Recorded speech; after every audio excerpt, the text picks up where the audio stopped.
Anak yang soleh itu anak yang tahu kalau dia seorang laki-laki nanti, secantik apapun istrinya, selucu apapun anak-anaknya, sebanyak apapun harta yang dia miliki, sehebat apapun dia di mata anak buahnya, demi Allah, orang tua tidak pernah menjadi nomor 2 dalam hidup. Ini banyak orang yang suka salah ini. Cuma gara-gara dunia, orang tua panjang mata menanti kedatangan anak. Jangan ya. Jangan.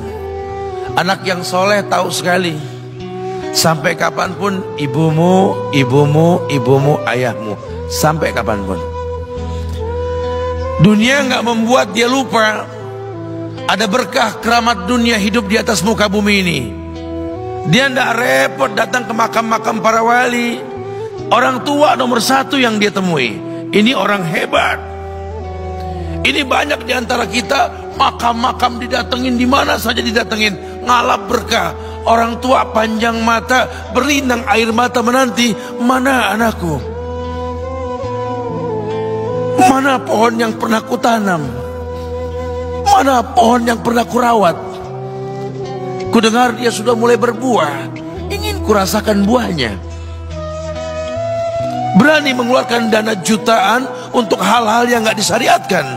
Ini orang tua panjang mata. Rela nggak rela, orang tua kita akan mendengar dan melihat. Ma, aku pengen nikah, aku pengen berkeluarga, ma. Ya orang tua ya seneng lah. Cuma kalau inget metik buahnya belum terasa, ya ada perasaan kayak gimana gitu loh. Karena dia tahu setelah ini dia akan menikah. Bahwa anak orang ada kehidupan yang berbeda yang bakal dia rasa.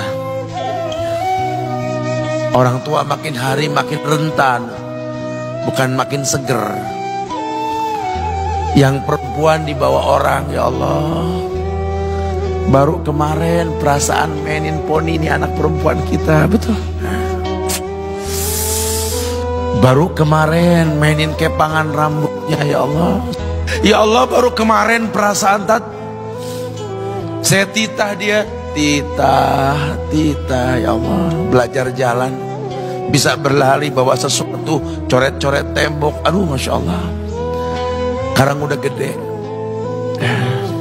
dibawa orang, ya Allah, Masya Allah. Yang laki dekat sama mamahnya. Baru kemarin tangan mungilnya kita tuntun, kalau kelepas dia nangis, betul. Sekarang tangannya keker besar, tangan ibunya keriput, betul. Mau nangkep tangan anak pun sudah mulai susah. Nebawa anak orang datang dengan gagah, cium tangan, cipika-cipiki, udah. Ma, kita jalan dulu, Ma, ya. Udah, Mama, udah. Digandeng tangan kekasihnya, dirangkul pundaknya. Ini anak laki ndak tahu ibunya kayak diiris-iris jantungnya. Dia lihat tangannya yang keriput, ya Allah. Udah berapa lama tangan ini nggak dibawa sama anak ini? Udah berapa lama tangan ini nggak digandeng sama anak saya? Kita merasa bangga akur merangkul istri kita, ibu kita ngelihat pundaknya. Udah berapa lama pundak ini gak dirangkul seperti itu, ya Allah. Dulu aku berdandan secantik-cantiknya, ku dandankan anaknya, ku bawa di hadapan kawan-kawanku bangga. Lihat anakku. Tapi dia gak pernah berdandan rapi membawa aku ke hadapan teman-temannya. Lihatlah ibuku. Ibunya sudah kebayang, ya Allah, ini anak bakal minta nikah sebentar lagi. Yang wajar kalau orang nanam pohon pengen metik buah, wajar. Ini buah belum terasa, pohon sudah mau dibawa. Kebayang tidak? Ya Allah. Mulai dia kebayang. Sehingga rasa-rasa seperti ini menjadi tumpukan rasa di hati orang tua kita, yang nanti pada akhirnya dia pun bakal kembali ke hadirat Allah. Kita pun bakal kembali ke Allah, betul? Sementara yang namanya kemuliaan datang dengan cara sabab yang benar. Ridallah fi ridal walidain wa sukhtullah fi sukhtil walidain. Ridanya Allah ada di ridho orang tua, murkanya pun sama. Karena semua ibadah yang dia lakukan berujung pada surga. Dan yang paling gampang ketika dia mau menaklukkan dunia, demi Allah, berkah orang tua dulu yang dia ambil. Ini dirasa oleh orang mulia yang Nabi katakan, innahu min ahlis sama, innahu min ahlis sama. Manhu? Siapa dia? Sahabat, manusia yang pernah hidup zaman sahabat tapi nggak ketemu Rasul, yang bernama Uwais Al-Qarni, pemuda miskin pengembala kambing di negeri Yaman. Padang tandus yang dia tinggal di situ, yang dia kesampingkan hidupnya untuk ibunya, untuk ibunya. Tidaklah terucap kalimat satu yang ingin ibunya pengen, kecuali Uwais pasti akan melakukannya apapun, dan ibunya cacat. Apa kata Uwais? Tidak akan pernah terlontar kata dari mulut ibuku kecuali kan kulakukan yang dia inginkan. Masya Allah. Ibunya cacat dan dia menomorduakan diri, yang penting orang tuanya dulu. Hingga satu waktu ibunya berkata, wahai Uwais, ibu sudah tua. Andai kematian mendatangi ibu, ada beberapa keinginan yang ibu pengen merasakan keinginan tersebut. Mungkin enggak ya? Apa Bu? Katakan.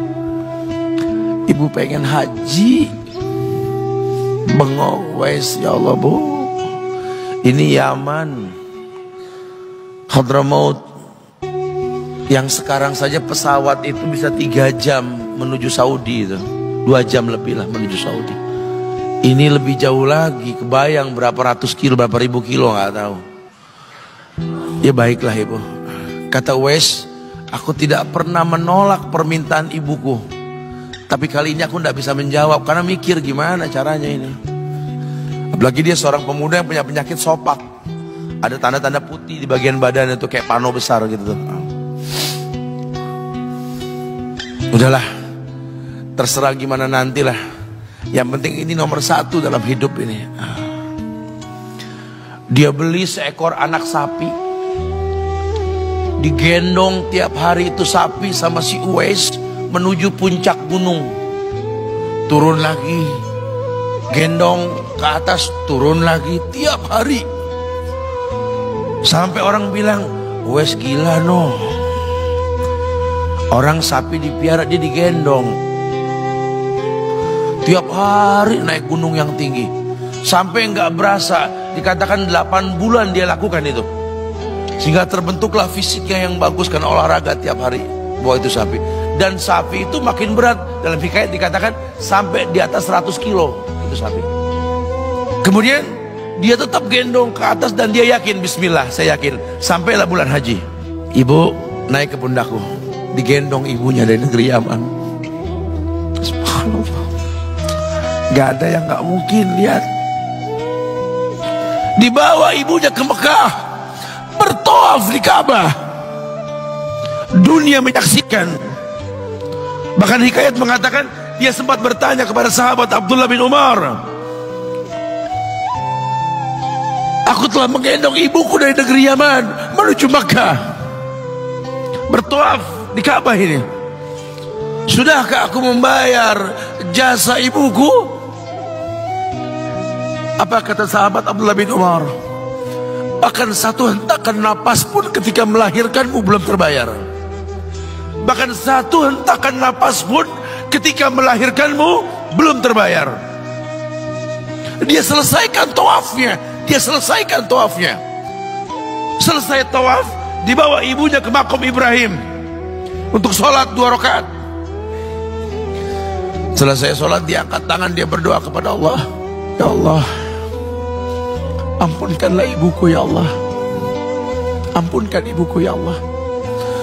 Masukkanlah dia ke sorgamu ya Allah. Masukkan dia ke sorgamu ya Allah.